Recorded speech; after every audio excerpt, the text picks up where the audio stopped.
Et parallèlement, on parle également de la 3e édition du sommet Inde-Afrique qui se tient depuis le 26 et ce jusqu'au 28 octobre 2015 prochain. Partenariat renforcé, union partagée, en est le thème. Rendez-vous de New Delhi. Ce rendez-vous donc verra la participation des 54 pays dont compte notre continent. Le Gabon sera représenté aux assises, bien sûr, de la capitale indienne par le chef de l'État, Ali Bongo Ondimba. Partenariat renforcé, vision partagée. C'est autour de ce thème que vont s'articuler les travaux de la 3e édition du sommet Inde-Afrique. Un forum auquel prend part le continent africain tout entier. Le Gabon, représenté par son chef, peut en toute évidence se retrouver dans le canevas de travail élaboré à cet effet. Notre pays, qui, à travers son plus haut représentant, sait qu'aucun développement ne peut se faire en vase clos.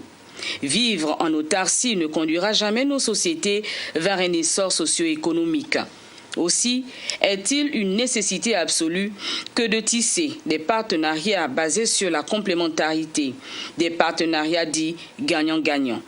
C'est donc fort de cette évidence que s'est établie la coopération Inde-Afrique.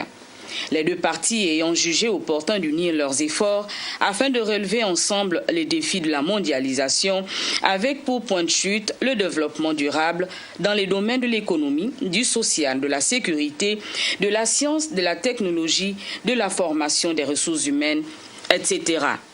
L'axe Libreville-New Delhi est ouvert depuis des décennies déjà et au fil des ans, le cadre de cette coopération s'est amélioré. Au titre des investissements, l'Inde soutient la formation des étudiants gabonais à travers l'octroi des bourses. Dans le secteur pétrolier, des compagnies indiennes sont présentes dans notre pays et mènent des explorations dans le bloc Shakti à Lambaréné. La coopération numérique entre l'Inde et le Gabon est en bonne voie et c'est à juste titre d'ailleurs que notre pays figure parmi les 15 premiers pays africains à avoir mis en œuvre le projet Pan-African e-Network, portant sur la télééducation, la télémédecine avec comme site retenu l'Université Omar Bongo et le Centre hospitalier universitaire de Libreville. Les domaines des télécommunications, du commerce sont également à mettre à l'actif de la coopération Inde-Gabon. Ali Bongo Ondimba arrive donc à New Delhi avec l'ambition de mieux asseoir ce partenariat qui existe, nous le disions plus haut, depuis plusieurs années.